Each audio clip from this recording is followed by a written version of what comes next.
Most executives see AI as just automation.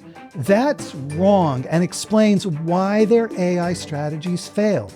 Today on CXOTalk number 900, Sangeet Paul Choudary, advisor to over 40 Fortune 500 CEOs and author of the book Reshuffle, explains why AI is actually coordination infrastructure and what that means for your organization.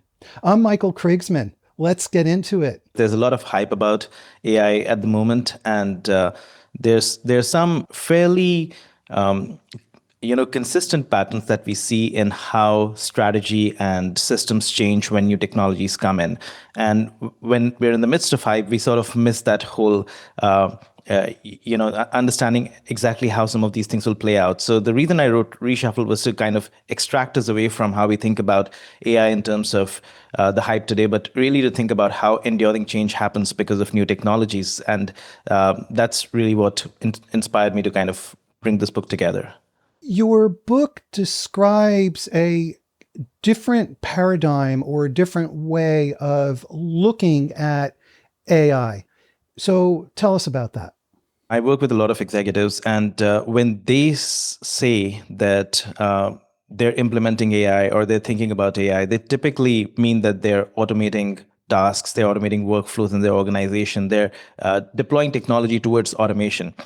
And my key argument in the book is that the real value of AI plays out not through automating tasks in the system that you're playing in today, not through just automating what already exists, making it cheaper, better, faster, but really reimagining your business around the capabilities of AI. Because the real advantage or the real impact of any technology plays out when economic activity gets reorganized based on the new capabilities of the technology that is made available. So even when we say, when executives today say we need an AI strategy, when I ask them about it, very often what they mean is we want to figure out what should we do with AI. And that sort of traps them within thinking about, here's our business, how do we apply AI into it to get things cheaper, better, faster? But that's not really what strategy is about. Strategy is fundamentally about answering two questions. Where do we play? How do we win? And so when we put AI into the mix, the question that we should be the questions we should be thinking about is, how does a world where AI comes in, how does that change our playing field? How does that change, who we compete with, how we compete, how we create value, how we capture value? And then how does it change advantage within that playing field? How does it change how we win? So it's really about reimagining advantage and your business, given that the world is changing, rather than thinking about how to apply AI within the confines and assumptions of your current business. Okay, so take that down another level for us, because you're describing the limitations of viewing AI as a technology that can make things essentially better, faster, and cheaper. And I think that's how most of us view technology in general. So you need to unpack this. In my book, Reshuffle, I make a distinction between thinking about the impact of technology at the level of tasks and activities, which is, you do a certain set of activities and run a certain set of workflows to create value as a business. You're bringing AI in to speed those things up. So that's the automation view of thinking about how you think about AI or technology in general. But if we look at previous technology waves, and I take the example of the shipping container, I use that example because today we are very obsessed with whether AI is good enough or not, whether AI is intelligent enough or not. My point is that even with its current capabilities, AI is massively underutilized because we are still thinking about speeding up things in the existing system. And that prevents us from seeing what's possible around the capabilities of AI. So if I very quickly just take us through, what happened with the shipping container, because it's an interesting parable to understand what's possible with AI today. When the shipping container was introduced, its first order effects were seen as automation, because prior to that, we used to live in a world of break bulk cargo. So you needed people to, needed dock workers to go up and down a ship, moving cargo off and on a ship. And that lack of standardization made port operations slow. So when the shipping container was invented, people assumed that the port would get automated because cranes could move cargo on and off a ship. So the first order effects were certainly that of automating the task and making it better, faster, cheaper. And the first order impact of that was in the loss of the jobs of the dock workers. And that's where if you think about AI today, we're always thinking about that. What can AI do that a human is currently doing? And hence those jobs are going to get lost. And what are we doing right now, which we could do better, faster, cheaper? But the parable of the story of the shipping container really plays out through the second and third order effects, because what happened next was that trucks, trains, and ships agreed on a common standard for the shipping container. And that totally unlocked logistics at a global scale, because now you could move shipment from source to destination completely seamlessly, and that made logistics reliable. And because shipping now became reliable from source to destination, the logic of manufacturing changed, because the previous assumption of manufacturing, and I'll come back to this point about assumption, because we have to rethink our assumptions with AI. The previous assumption of manufacturing was that shipping and movement of goods is unreliable. So you want to keep either manufacturing internally, vertically integrated, or you want to keep your suppliers co-located. But once shipping became reliable, suppliers could be anywhere in the world. And so global supply chains came up, and jobs created or lost were not because of what happened at the port, but what happened because of these global supply chains. Manufacturing moved from vertically integrated models to component-based manufacturing. So new jobs were created because of that component-based manufacturing and competition that emerged. And eventually, even countries rose and fell based on how they plugged into this new system of global supply chains. So my point is, a lot of our knowledge work today is structured around certain assumptions of scarcity of performing knowledge work. And just like there was an unreliability of shipping, or the cost of shipping was very high, today the cost of performing knowledge work traditionally has been very high. But with AI, certain forms of knowledge work, not all, but certain forms of knowledge work, the cost of performing them dramatically collapses. For example, the cost and speed of translating a document was very high just a few years back, but today it's completely collapsed. So when that happens, the assumptions on which your business is structured fundamentally change. And with that, you have to reimagine your business. You have to reimagine what kind of competition will come in. You have to reimagine what's the basis of advantage. And that's my key point, that unless we think in those terms, we're missing out on the real potential of AI. We have a couple of interesting questions that have started to come in relating to these issues that you've just been describing. So let's jump to those. And I just want to tell everybody that you can and you should ask questions. If you're watching on LinkedIn, pop your question into the LinkedIn comments. If you're watching anywhere else, go to X, Twitter, and use the hashtag CXOTalk.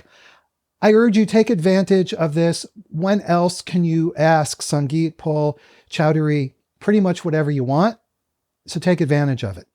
So to begin, on LinkedIn, Hui Yi Lee says that when it comes to doing what you're describing with the least impact on structural unemployment, she believes that the right thing to do is not teach employees how to use Gen AI for their existing roles, but to imagine how human agent teams will be structured and where employees will fit into this new framework, and make these teams part of the test and learning process.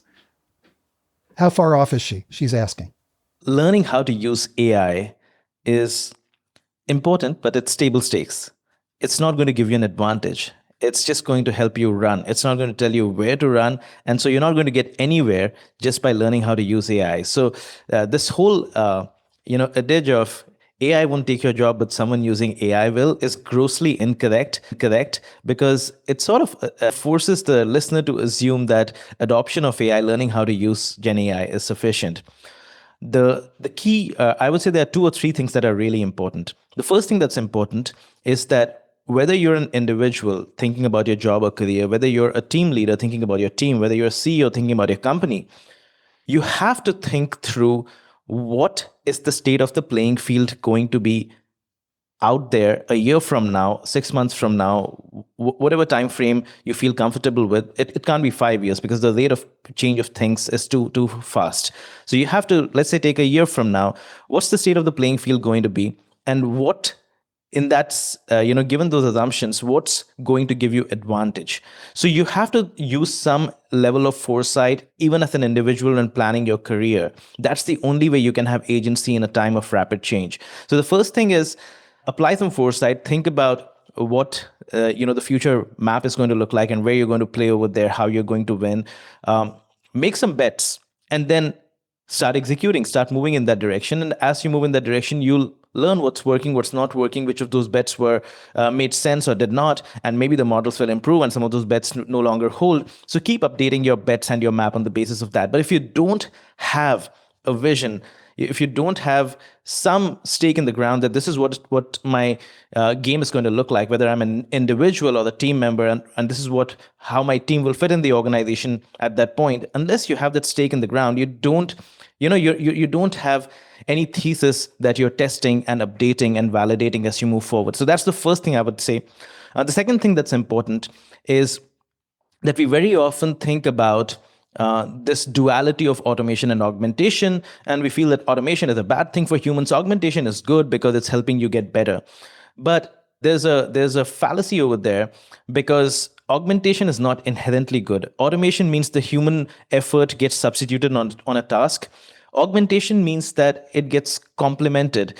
Now, complementarity does not guarantee that you will continue to retain your salary and your agency associated with that work. It just means that if AI complements humans, we will emerge in a system where the new division of labor is made between AI and humans, so that AI gets what is best done by AI and humans continue to do what they can best do. That's the only thing that it means. It just means that we're going to have new workflows, new division of labor where the two work together. It does not say anything about whether you will be able to retain your ability to capture value and command a premium for your skill with that work. In many cases, you may not.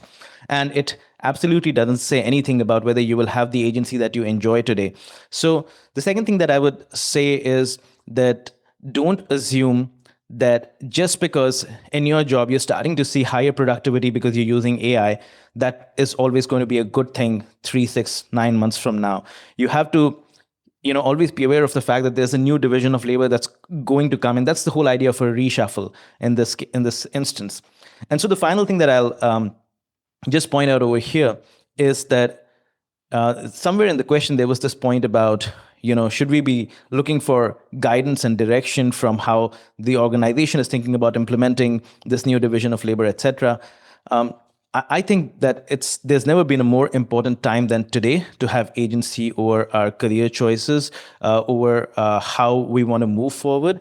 And I think we're at the start of a complete reshuffle in how we think about our careers. We're at a point where what we are learning through the traditional models of learning is getting decoupled from what's being rewarded. And that's only going to, I won't say accelerate, but it's going to get increasingly decoupled and increasingly thrown out of disarray. So if you don't have agency with the first two things that I mentioned, relying on your organization or some other structure to tell you where you fit in is not going to be a winner solution.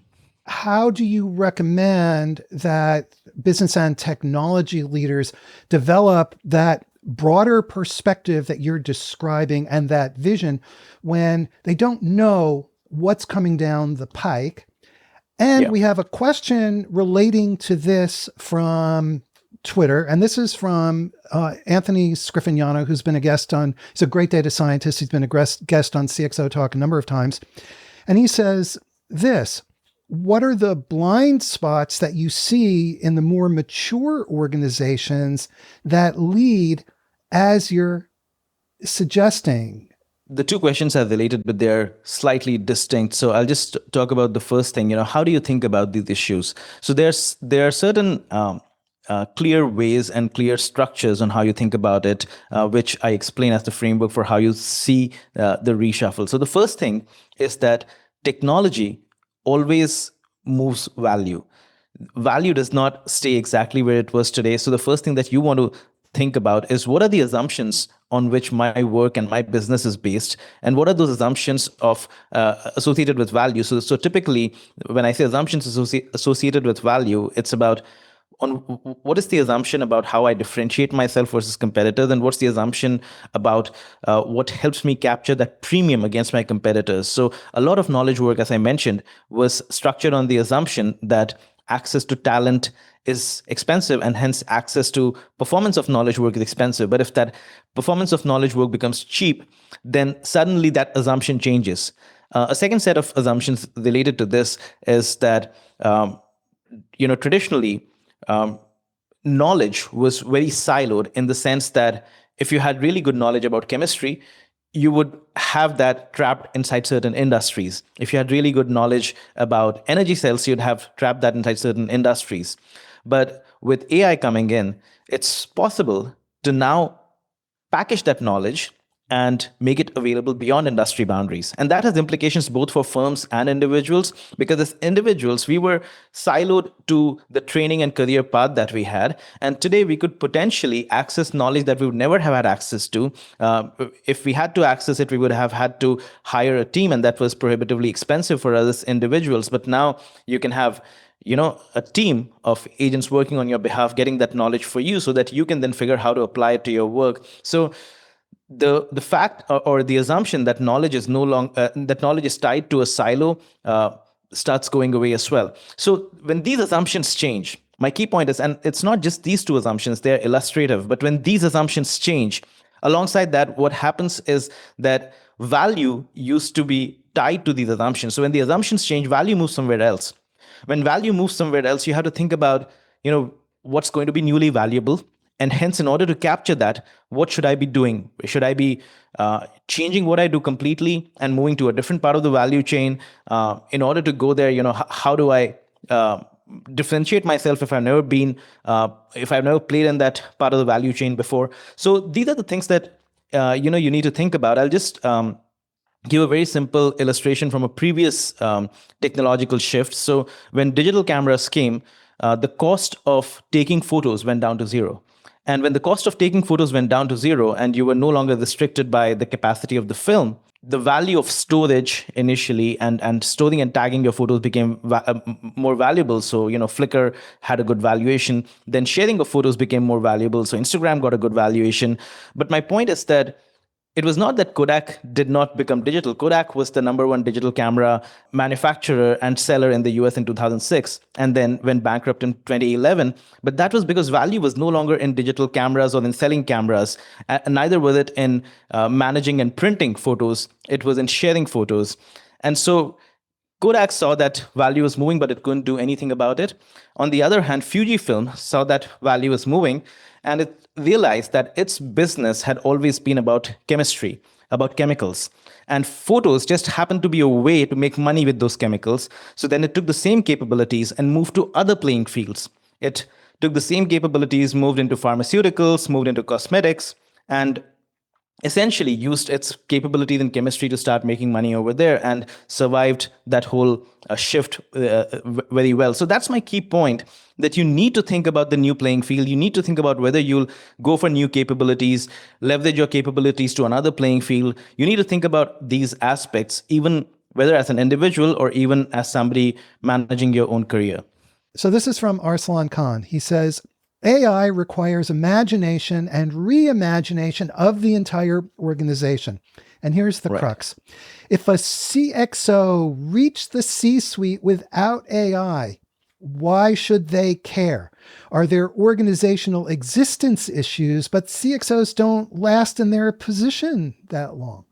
It's a somewhat loaded question, in the sense that there are certain the term CXO is very broad. So in certain functions, maybe if you're a CFO, you can afford to not get affected by it a little longer than if you are, say, the CEO, for instance, who's responsible for driving competitiveness and growth and value for the organization. But that aside, even as a CXO, if you want to continue staying relevant, it's not whether your organization is taking a certain posture to AI or not.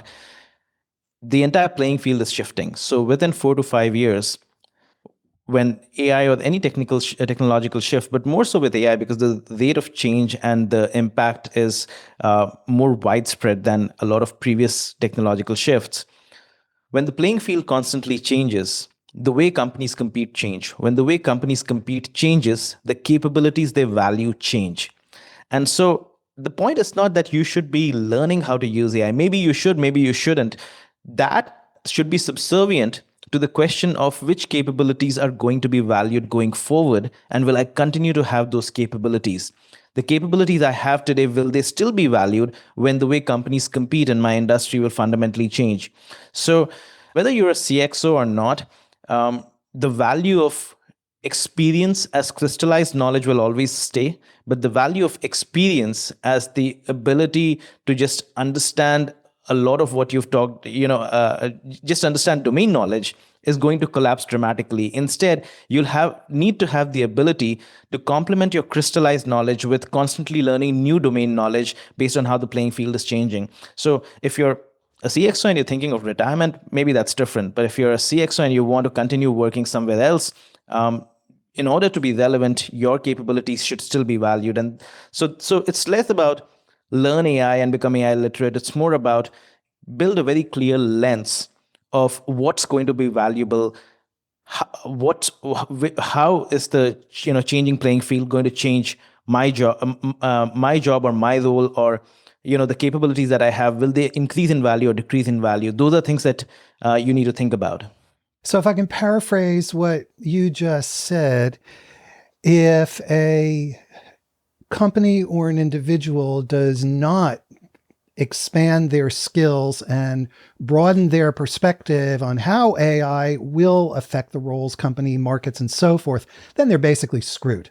I would say that that's pretty much on point. It's less about the skills, it's more about the perspective. If you have the perspective, you'll know which skills to move after, but you need to have that perspective. And this is from Maya Cunningham on LinkedIn. And she has a short question. So my hat's off to Maya Cunningham. By the way, folks, now would be an excellent time to subscribe to the CXOTalk newsletter. Go to CXOTalk.com right now. Subscribe, because we have incredible shows like this, and we'll notify you of what's coming up. And on Monday, you can go to the site and see the edited version of this conversation. So it's being recorded. So subscribe to our newsletter. Do that now, please. All right. Maya Cunningham says, what is one early sign that an organization is truly shifting from task automation to institutional re-architecture with AI? And I would also add to that, what are signs that an organization is not making that shift?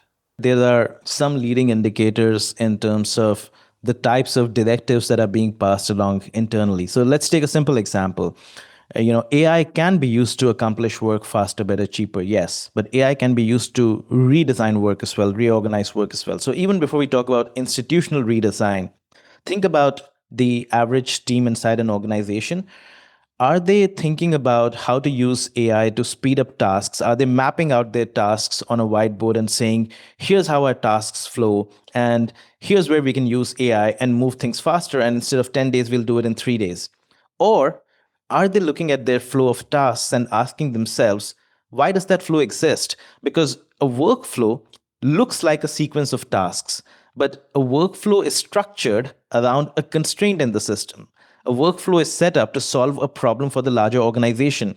So if you get distracted by looking at the tasks instead of asking what was the problem in the organization this workflow was set up to resolve, and does that problem still exist now that AI comes in? That's the way the team should be thinking about redesigning their work. They should be reimagining the workflow by asking first whether that constraint still exists. So that's a leading indicator in terms of, if you're looking at a team and an organization, how they're thinking about redesigning their work is, one of the leading indicators of whether the organization is taking a task-first approach or an institutional redesign approach. I think the second piece is in terms of how the organization communicates internally at every level how to think about AI. If the narratives are we need X% AI adoption by every team that does this and Y% by every team that does this, then they're probably driving a certain mandate which will help with AI adoption, but they've not really thought through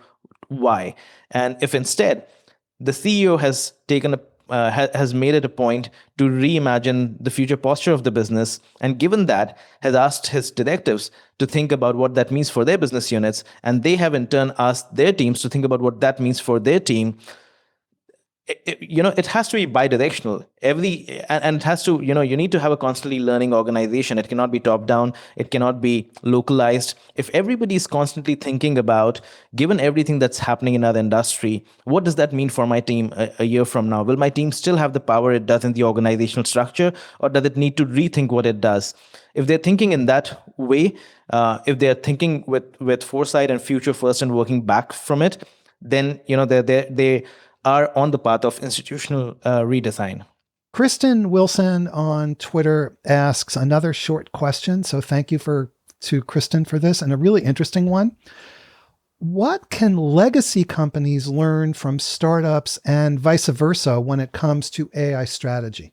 Let me talk about what startups can learn from legacy companies. And what they can learn from legacy companies is really understanding why legacy companies continue to win and continue to hold advantage when new technological shifts come. And the reason they typically do is because they have existing sources of advantage, and they bundle the new technology or whatever new value they're creating with that. So a very simple way to think about it is what happened with the Internet of Things. When the Internet of Things, or IoT, first happened, there were a lot of startups that came out and that came into IoT with a consumer internet mindset, which was that let's build the user base and we'll figure out how to make money. And while that works in consumer internet, in IoT it doesn't work, because what they were doing was they were embedding a chip inside a consumer device, a physical device, and giving away that device below cost, hoping that they would make money with data eventually. But it was a dramatically loss-making model, because every unit device shipped out was going out at a loss. What the incumbents did instead was they made the device more valuable by giving the service and data away for free. Any analytics around that data, any additional personalization and services and remote management, all of those things were bundled with the device. So the device became more valuable and the services got commoditized. So one of the things that startups should think about when looking at incumbents is, what's the logic around which the incumbents in my industry run their business? And does the technological shift reinforce that logic, or does it dismantle that logic? So that's the first thing you should be thinking about. Pretty much the opposite thing happened when we moved from on-premise software to SaaS, where the incumbents' logic was dismantled because it was structured on a fundamentally different financial structure of upfront revenue collection, etc., and it was structured on a very different technological architecture. Now, what can incumbents learn from startups? I think one of the key things that incumbents can learn from startups with any technological shift, but more so with AI, is that the real opportunity with the technological shift is to ask what is fundamentally changing about the way businesses have been built so far. What is the architectural shift that's happening in the industry with this new technology? So a very simple example to illustrate that is that in the mid 2010s, Facebook, Instagram, YouTube were declared as the winners of social networking, and all of them were structured on a simple logic of the social graph. You needed to follow people in order to get your feed populated. And TikTok came along, and three things happened around that time. TikTok was mobile first, so was Instagram. But then in addition to that, with 4G connectivity, TikTok was also streaming videos, and AI had improved. And so mobile, video, AI, TikTok combined the three things, made the video duration less than 1 minute. And with that, it was able to capture much more data with people scrolling videos on their mobile. And just using that data, it was able to create an interest graph or a behavior graph through which it was able to populate feeds. And that's why it was able to build a social network without ever having to build a social graph to start with. So that's the idea. When a new technology comes in, it provides you the ability to completely challenge the dominant assumption on which the incumbents were working. So that's what I would say, the two sides should learn from each other. Such an interesting point, because also one of the things that TikTok did is it shifted popularity from the social graph. With Facebook, it's your friends. If your friends are posting something, then you respond, shifted to interest. So if you see a short video that you're interested in, and as you said, because they were now short videos, TikTok was able to gather all of this data, and that has changed dramatically how social media works. That's right. We have another interesting question. This is from Ronald Saldana on LinkedIn. And he says, and you started addressing this, he says, how can organizations look at AI holistically? In other words, okay, people are listening, they say, fine, we need to do something there. How do you do it? If you have to be holistic, you need to ask the what question. What is the future model going to look like with AI coming in? So let me give a simple example to illustrate this. We talked about TikTok, right? And now what worked for TikTok was that because the video duration was short, you could watch 10 videos in one session versus 1 or 2 videos on YouTube in one session that some users would have watched. And that gave it a lot more data and a much more scope of data. Now, if you were a manufacturing company, you would say, well, what do I do with this? This is TikTok. I can't really do anything with it. Well, what happened is that there was a manufacturing company that decided, well, we can apply the lessons from TikTok into manufacturing. And so you saw the rise of a company called Shein coming out of China. Now, when we think of Shein, we very often think of it as somebody polluting the environment and creating a lot of waste. But really, what Shein did to manufacturing was what TikTok did to social media. So Shein, traditional fashion used to work in the model where you would have experts go to Milan and Tokyo, sense the trends, build out a collection for the next season, put out that collection, and then come back and then do the same thing for the subsequent season. Very slow, long cycles, and you did not know what was going to succeed versus not. So not always a very good ROI on the entire business. Now, what Shein does is it does what TikTok did to social media. It constantly collects data from the internet, from social media, from TikTok, incidentally, as well. But it uses all of this data to then determine what people are interested in. It finds micro styles.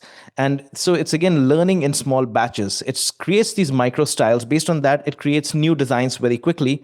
It sends these designs to a network of manufacturing partners and asks them to run very small production runs, so 50 to 100 units. And then it takes them out, puts them in the market, tests them, see if they sell off. And based on that, it either doubles down on the design, or it moves to the next design. But all through, its algorithm is learning which designs are working versus not, and hence improving its ability to design. So my point is that a manufacturing company looking at TikTok would have said, this is irrelevant. Tell me something about what's happening in manufacturing. Tell me what the biggest manufacturing company is doing. But if you're just stuck in that, you're not thinking about AI holistically. So it's less of a question of how initially, it's more of a question of what does this mean for me? You need to take off your blinders. You need to take off the assumptions that are trapping you and think about, how does all of this apply to me? What are the assumptions that TikTok unlocked over there, which I can start unlocking in manufacturing? So I would say it's really first that before we do anything else to do a holistic approach to AI. We have another great question from Greg Walters on LinkedIn. He says, most advice about implementing AI seems to be on the same talk track from 1990. Mm-hmm. How should organizations implement AI today in light of the broader set of issues that you're describing? The challenge is that most talk about implementing AI is from the 1990s, because a lot of people who are implementing AI as vendors are the people who cut their teeth implementing automation as robotic process automation and other forms of automation in the past, and they bring in that same automation hat over here and sell the same thing to clients. And that's the real problem, because if AI is really about an opportunity for system redesign, you should be talking to fundamentally different people who are actually system thinkers, who are thinking about what does this mean in terms of competitive forces, what does this mean in terms of our internal capabilities, and really rethinking on that basis. So the first thing I would say for organizations is think hard about whether yesterday's vendor is still the right vendor to help you tomorrow. If you're thinking hard about whether yesterday's talent is the right talent to help you tomorrow, and you're cutting jobs on that basis, then the least you should be doing is ask whether yesterday's vendor is the right vendor for tomorrow. This is from Chris Peterson. He says, how do we plan for both technology and cost changes of AI services to reflect the provider's actual costs? Is a 1-year ROI estimate even possible? Cost changes you probably can figure out in a 1-year ROI, but system redesign and really reimagining your business model, all of that is not a 1-year ROI. And you should actually be accounting for it separately as, tax for us to stay relevant. It's more of, or rather, an insurance cost of us staying relevant. It's more of, if we don't do these other things, we may not even be in business tomorrow. So the whole point of cutting costs won't make sense if the game in which we are cutting costs is not being played anymore. This time it is from Gus Bekdash, and he says, technologies don't create value quickly. In terms of normalized performance, electricity took 70 years, computers took 40, internet 25. How long will this be for AI? The reason technologies don't create value immediately is because technology in itself does not create value. It's the larger socio-technical system that creates value. What that means is every technology needs complements, which all need to come together before value can be created. And I'll give like a very quick example of how this plays out. I take the example of the rise of the barcode and Kmart and Walmart adopting this in my book. And Kmart adopted only the technology of the barcode and hence improved the checkout speed at the register. But Walmart combined the technology of the barcode with complements. It had invested in a satellite system. It had invested in its own internal supplier management system. It had invested in EDI and managing data across the supply chain. So it used the barcode data to aggregate data across its stores and used that aggregated data to negotiate with suppliers, because before that, stores used to individually negotiate with suppliers, and suppliers, which were the brands, had more power. Walmart was the first retailer that flipped that power equation because it created a new socio-technical system around the technology. So you have to think about what's that larger system. You can't just keep saying, here's AI, when are we going to see the value with that AI? You have to think about what's the larger socio-technical system that needs to be created in your industry for that value to play through, just like Walmart did. This is from Sachin Kumbhalpuri, who says, if AI learns by sensing and adapting continuously, what stops our strategies from doing the same? That's on LinkedIn. And on Twitter, Elizabeth Shaw says, you say AI will change the playing field or the holistic systems in which they act, and that an AI strategy must address. So what kinds of change of systems are you talking about? So we're really getting to the heart here of the strategic shift. Yes, AI learns. And if your socio-technical system does not learn, which is your larger system within which you're setting up AI, if that does not learn, and if it's only the model that's learning, then it's not going to be valuable. The reason, the Shein model works is because it takes a digital, physical, complex system and ensures learning happens across the board. I'll give an example that also illustrates the second question, but illustrates the first point again with that. So think of what's happening in the materials industry today.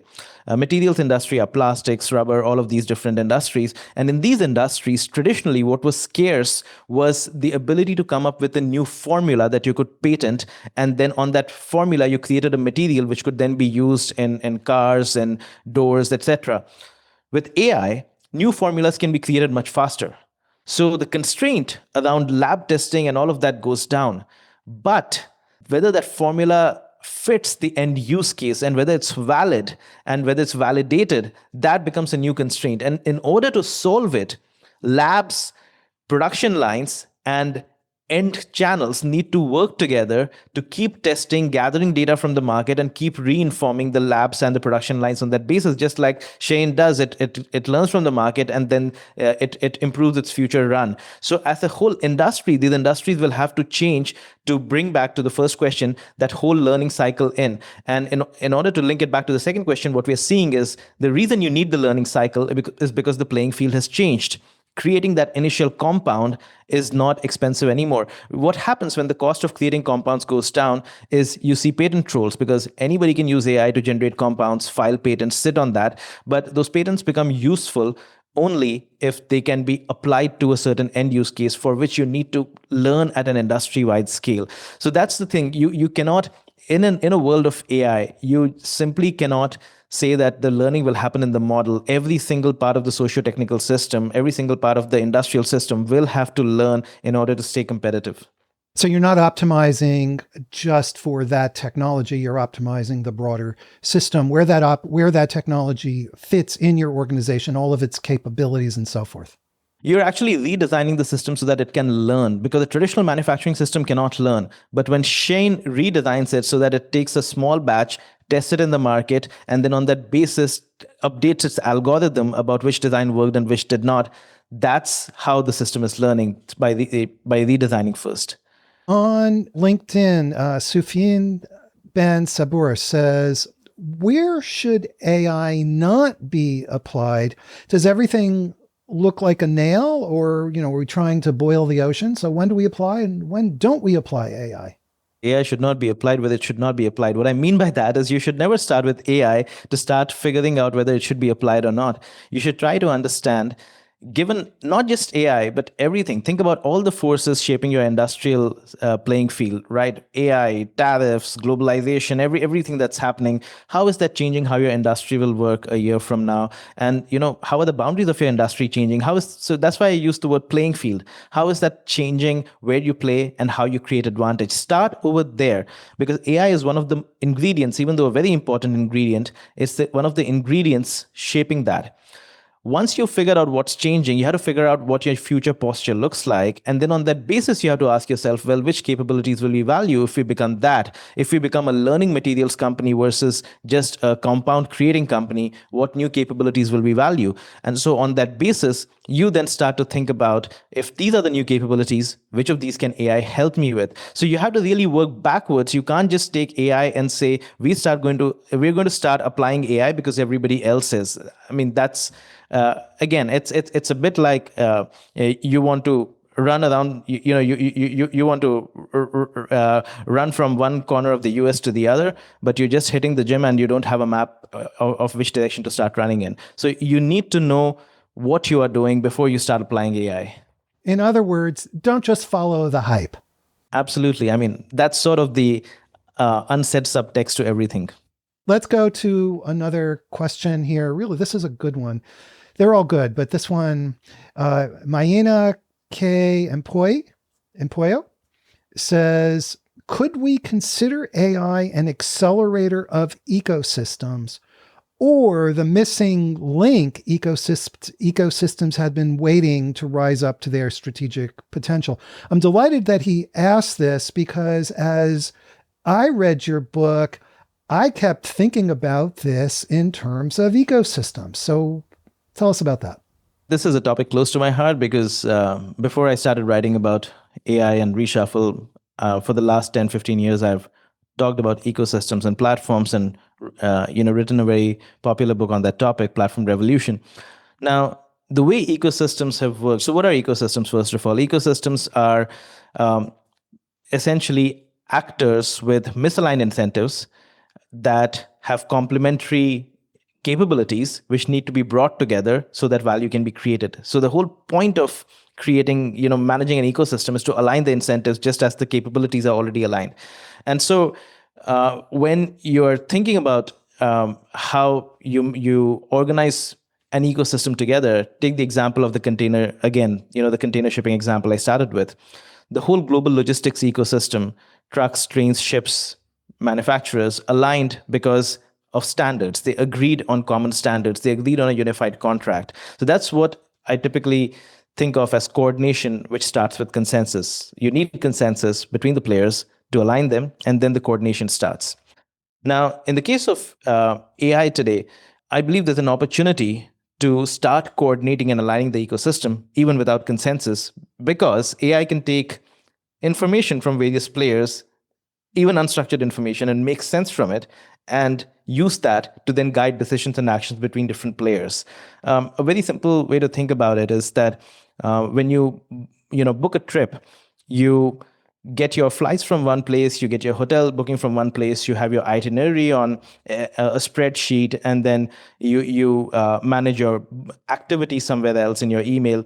And there was no way for all of these things to talk to each other. But today, you can throw all of them into an LLM and ask it to create a structured itinerary. And that's obviously a very simplistic way of how that alignment happens. But just imagine if there was a way for all of these players to start using agents to communicate with each other. They would not even have to work on the same interfaces and align beforehand. You would have an ability for an agent to go out, identify the right information from different sources, and manage your trip alongside you.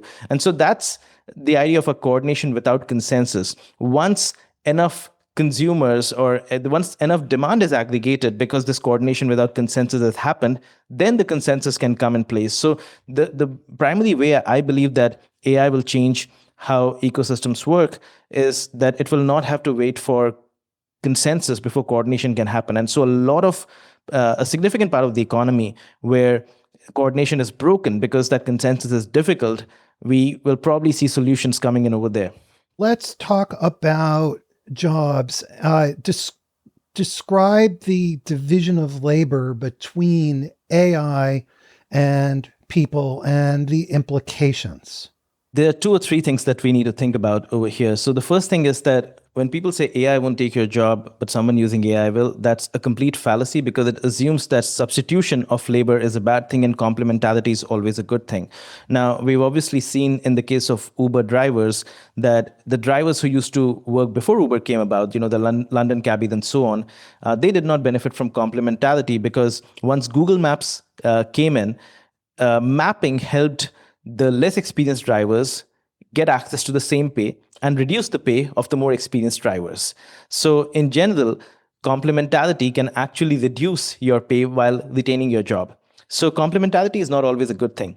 And the second thing is that you don't always need substitution or automation to remove the job. And I take the example of the typist in the book. When the word processor came in, people would have said the word processor won't take your job, but someone using a word processor will.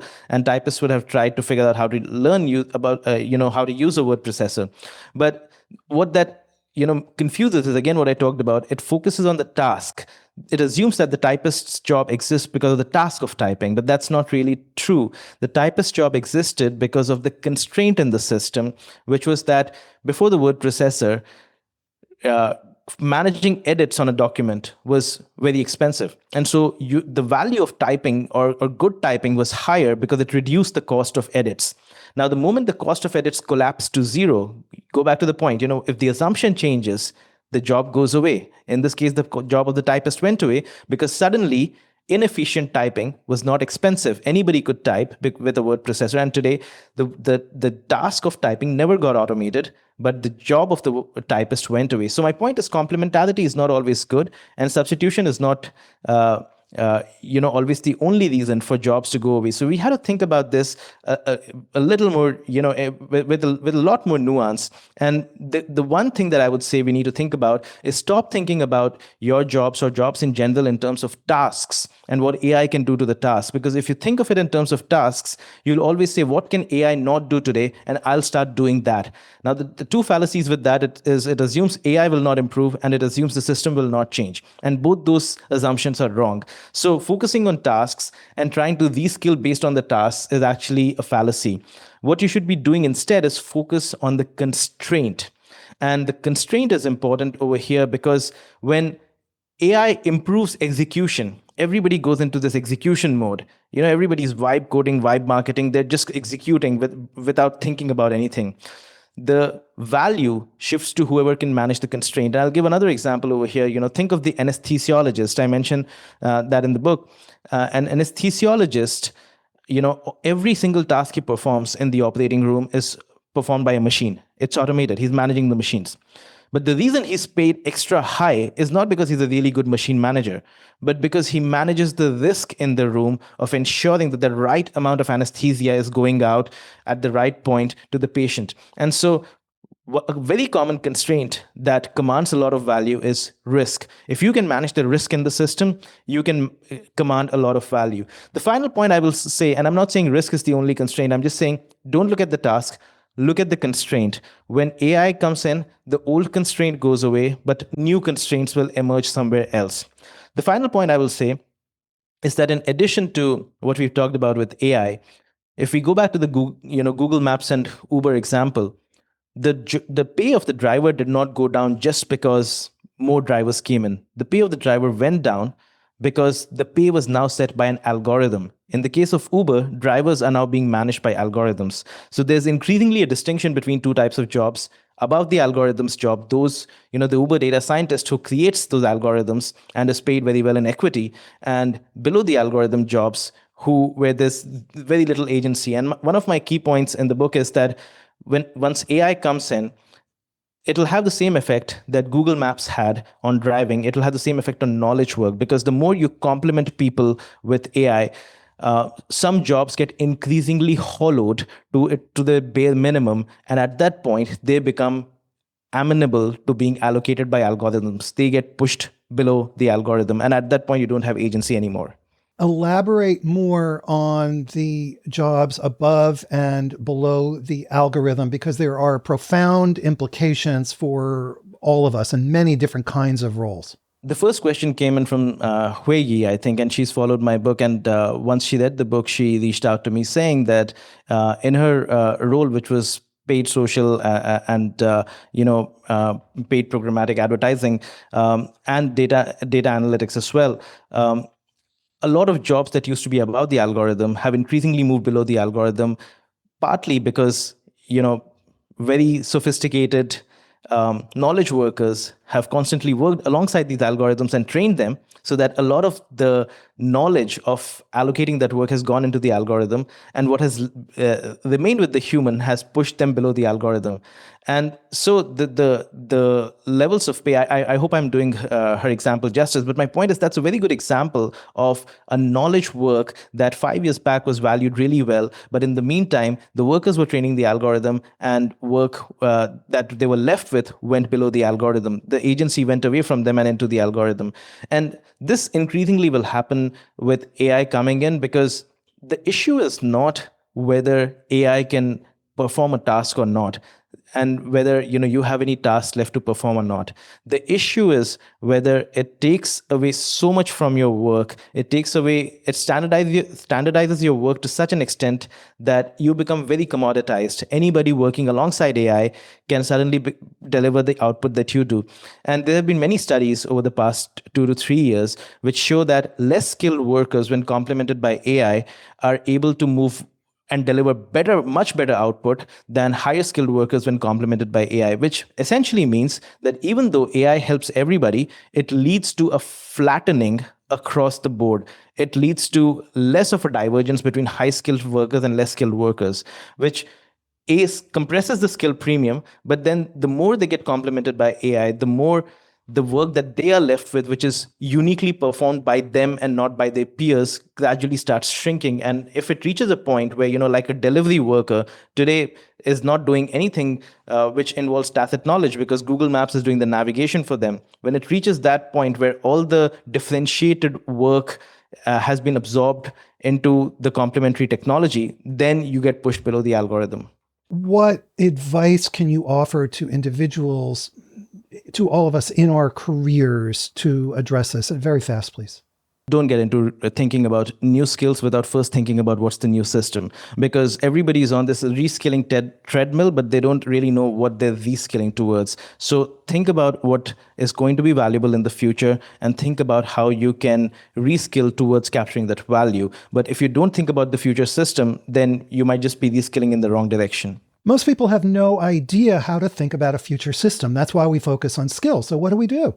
You will intuitively know that there are certain ways that you can play and certain ways you can't play. So the example I use in the book as well, which I find pretty interesting, is that when the internet happened, the value of a magician's skills went down dramatically, because the magician is paid high, well, and the audience pays him well because of the sense of wonder that their trick creates. But with the internet, you immediately had these people who would deconstruct and push out the secret behind any new trick. So the cost of creating a trick is very high. The cost of deconstructing and spreading it to everybody is very low. So the value of a trick dramatically collapsed. So what you see magicians doing today is they very rarely create fundamentally new tricks. They take the old tricks, they repackage them with new stories, with new spectacle, with new narratives to recreate the wonder for which they used to be paid. So a magician today is not necessarily paid for the wonder created by their skill at the trick, but for the wonder created by the spectacle that they are now packaging around the trick. So my key point is that when your main source of competing actually gets commoditized as well, you should really think about why your stakeholder was paying you in the first place, what about it was valuable for them, and how you can reconfigure that value in a fundamentally new way. Finally, two last questions in sort of tweet-length bundles. What advice do you have for companies? I mean, you want it in 140 or 280 characters.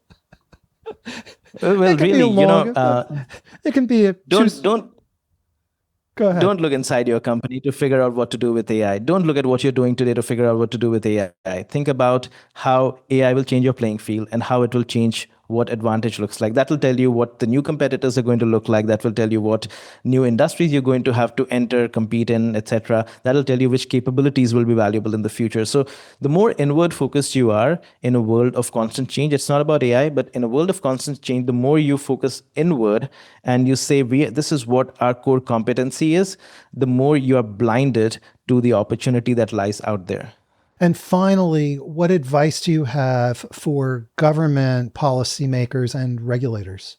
The most important thing is to really understand that there are a lot of mechanisms of protection that used to exist, or institutional mechanisms of protection and value distribution that used to exist, whether it was unions or whether it was taxation.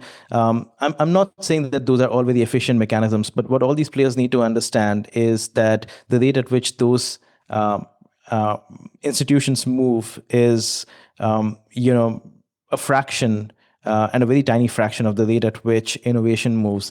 And so they have to, if organizations have to create learning organizations and not just rely on learning models, regulation has to create learning regulation. It has to be more distributed, multiple points of understanding what's happening versus a single top-down system through which regulation is being delivered. So we need a fundamentally new way to think about policy. The current model will not keep pace with what's happening.